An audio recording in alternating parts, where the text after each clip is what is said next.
Hi guys, this is Dr. Sandeep Tiwari and I welcome to you to online classes.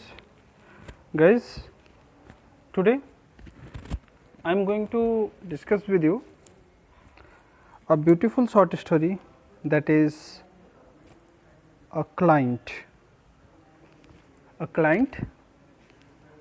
that is written by Raja Roy, great Indian novelist and short story writer.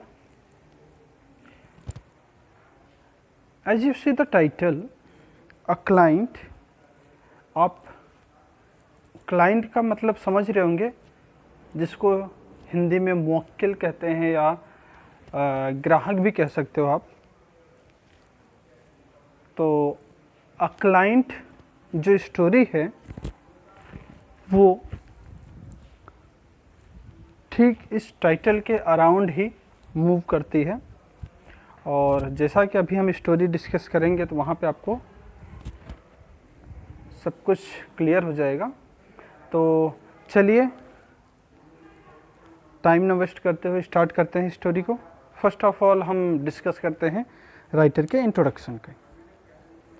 तो Raja Roy, the great literary writer and Indian philosopher, was born in 1909 in Karnataka. Raja Roy कौन है? Indian philosopher भी रह चुके हैं, writer हैं ही, और इनका जन्म कब हुआ है? 1909 में। कहाँ? कर्नाटका में। He was a Brahmin and received his early education in Hyderabad. Brahmin family में उनका जन्म हुआ, और उनकी एजुकेशन मोस्टली कहाँ से मिली उनको, या जो स्टार्टिंग की एजुकेशन वो कहाँ से उन्होंने लिया? हैदराबाद से। He wrote a number of masterpiece novels, some of which have been retold for the common people to enable them to have access to them. उन्होंने बहुत सारे अपने मास्टरपीस लिखे, मास्टरपीस मतलब ग्रेट वर्क लिखे, ग्रेट नॉवेल्स लिखे। उनमें से कुछ ऐसे नॉवेल्स लिखे जिनको वापस से मतलब दूसरी लैंग्वेज में वापस से ट्रांसलेट किया गया, लोगों के सामने प्रेजेंट किया गया, so that the people will aware, the people can aware the situation and act according that situation.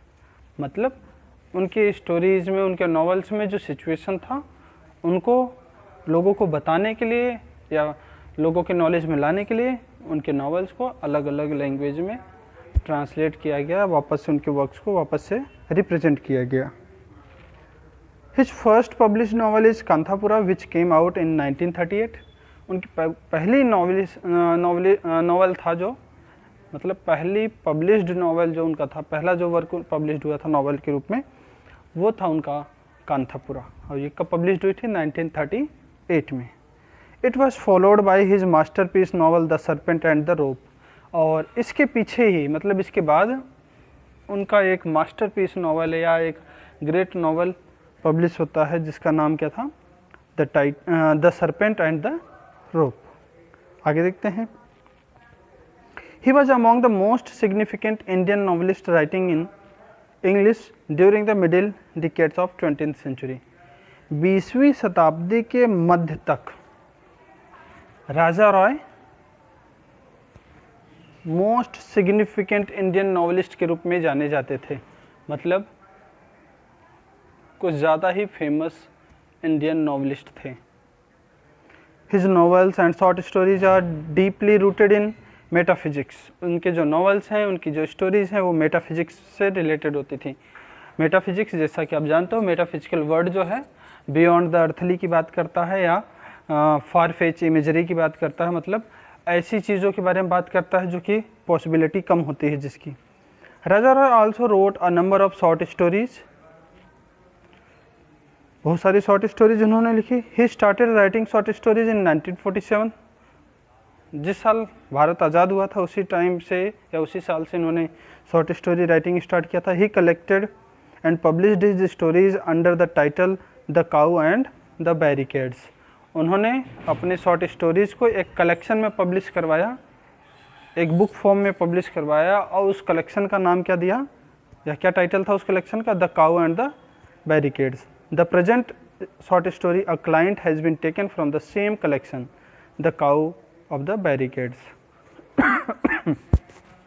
और जो हमारी ये स्टोरी है आज के सिलेबस की या आज के लेक्चर की, एक क्लाइंट, ये भी उसी कलेक्शन से ली गई है जिस कलेक्शन का नाम है the Cow of the barricades. Raja Roy was a great novelist and short story writer, also a great Indian philosopher. Raja Roy great novelist, short story writer के होने के साथ साथ वो इंडियन फिलोसोफर भी थे। He had travelled extensively in the East and waste. उन्होंने भारत के पूरब से लेकर पश्चिम तक बहुत ज़्यादा यात्रा किया। He had also read voluminously the literature and philosophies of east and waste.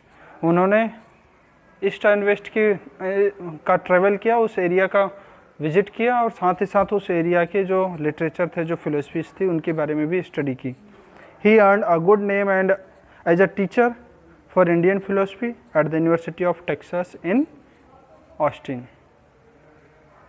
Austin देश में एक यूनिवर्सिटी है जिसका नाम है यूनिवर्सिटी ऑफ टेक्सास। उस यूनिवर्सिटी में उन्होंने इंडियन फिलोसफी के एक ग्रेट लेक्चरर या टीचर के रूप में फेमस हुए या फेम प्राप्त किया। चलिए बच्चों, अब इसके कैरेक्टर्स को देख लेते हैं कि इस स्टोरी के कौन कौन से मेन कैरेक्टर्स हैं। तो फर्स्ट ऑफ ऑल जो फर्स्ट कैरेक्टर है वो है रामू। रामू कौन है?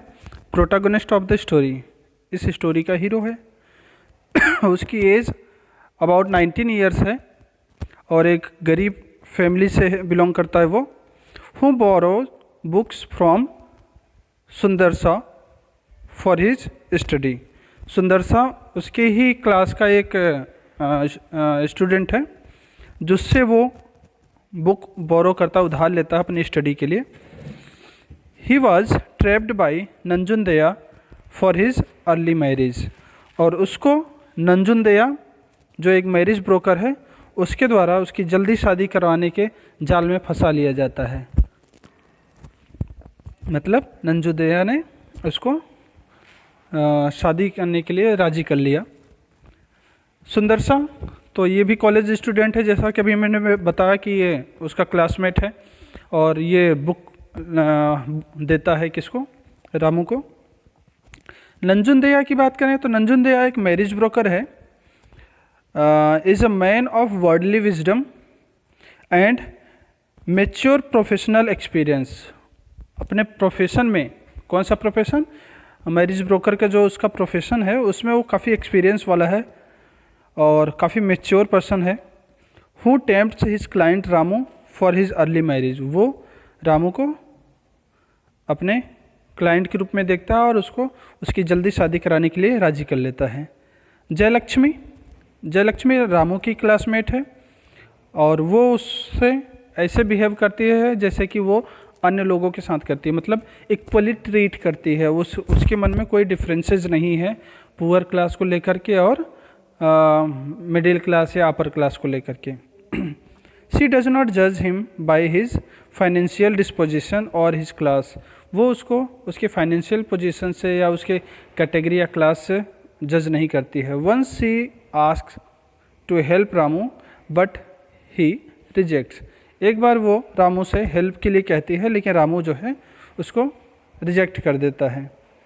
विश्वेश्वरैया की बात करें तो विश्वेश्वरैया वो व्यक्ति है जिस लड़की से रामू की शादी होने वाली होती है। मतलब नंजुंदया रामू को जिस व्यक्ति के घर लेके जाता है वो विश्वेश्वरैया होता है।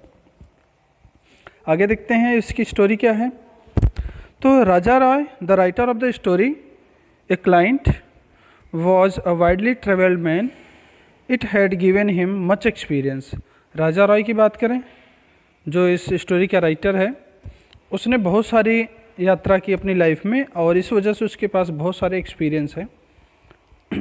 He had wide knowledge as he was well read in literature and philosophies of east and West, उसको बहुत सारी नॉलेज है क्योंकि उसने लिटरेचर और फिलोसफीज़ को काफ़ी सारा पढ़ रखा है अपने यात्रा के दौरान जब वो ईस्ट और वेस्ट की यात्रा करता है। He had used his knowledge and experience in his writing, और उसको ये जो एक्सपीरियंस है, जो नॉलेज है, उसने अपने राइटिंग में इसको यूज भी किया है। In the present story the creation of character of Nanjundeya is the product of his wide knowledge and experience. इस स्टोरी में, जो स्टोरी हम पढ़ रहे हैं, इस स्टोरी में जो कैरेक्टर नंजुनदेया है, वो नंजुनदेया का कैरेक्टर उसके उस वाइड नॉलेज का ही प्रोडक्शन है या उसके उस एक्सपीरियंस का ही प्रोडक्शन है। मतलब उसने इस तरह का कोई कैरेक्टर क्रिएट किया।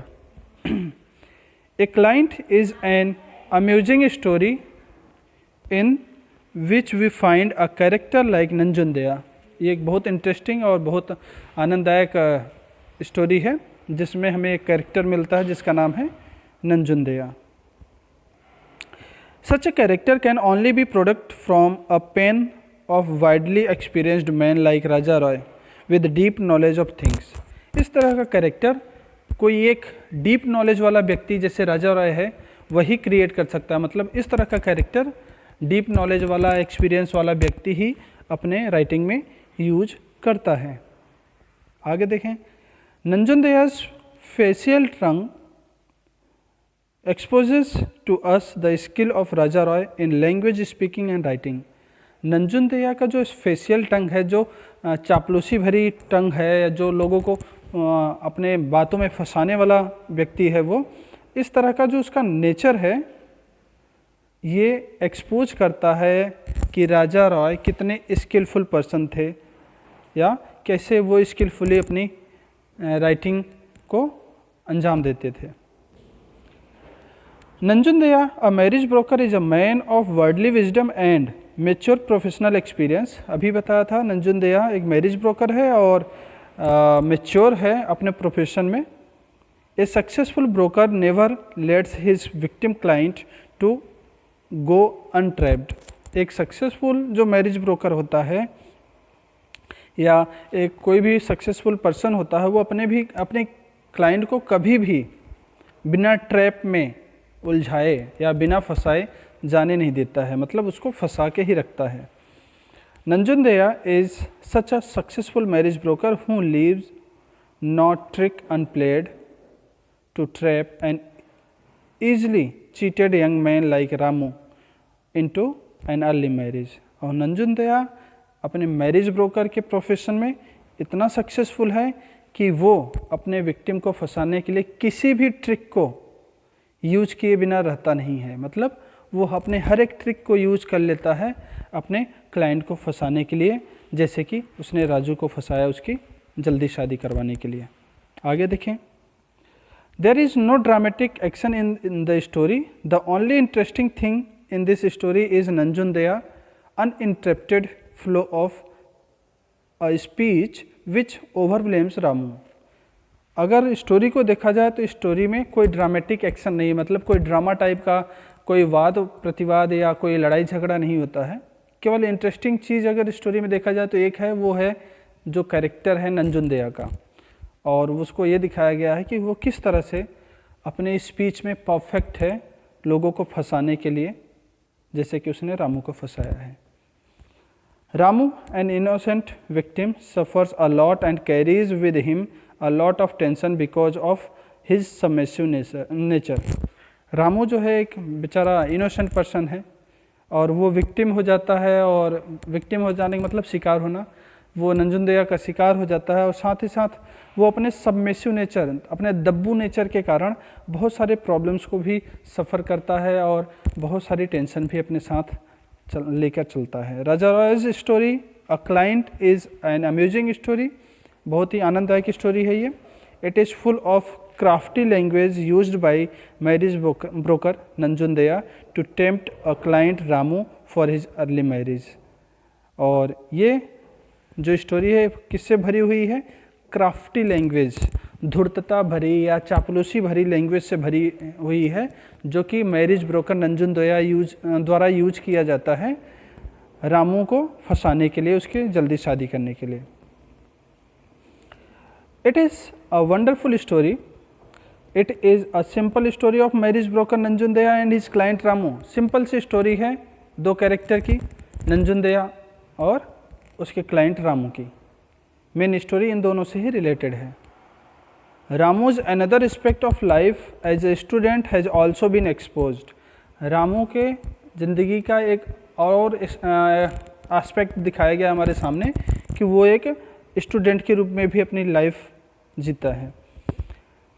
Ramu belongs to a poor family and for the benefit of his study he has to flatter Sundaresa to get books on loan from him.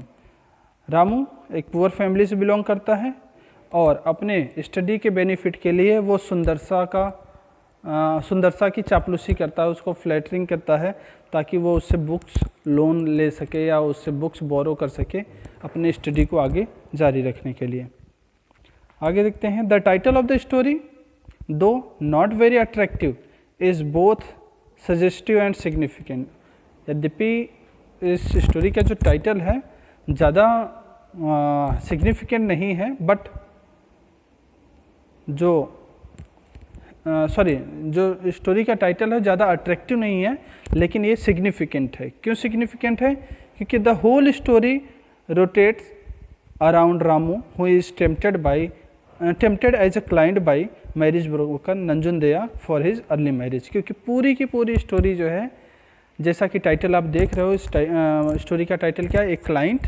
और इसमें क्लाइंट कौन है? रामू है. तो ये पूरी की पूरी story round round round round चलती रहती है. किसके? रामू के, जो कि क्लाइंट होता है किसका? नंजुंदया का. किस चीज़ का क्लाइंट होता है? उसके जल्दी से शादी करवाने के प्रोफेशन वाले में उसका क्लाइंट होता है. The reader are aware that Ramu is no more than a client for Nanjundaya. Readers को पहले ही पता चल जाता है, स्टोरी पढ़ते ही पता चल जाती है ये बात कि रामू नंजुंदया के लिए ओनली अ क्लाइंट, केवल एक क्लाइंट है.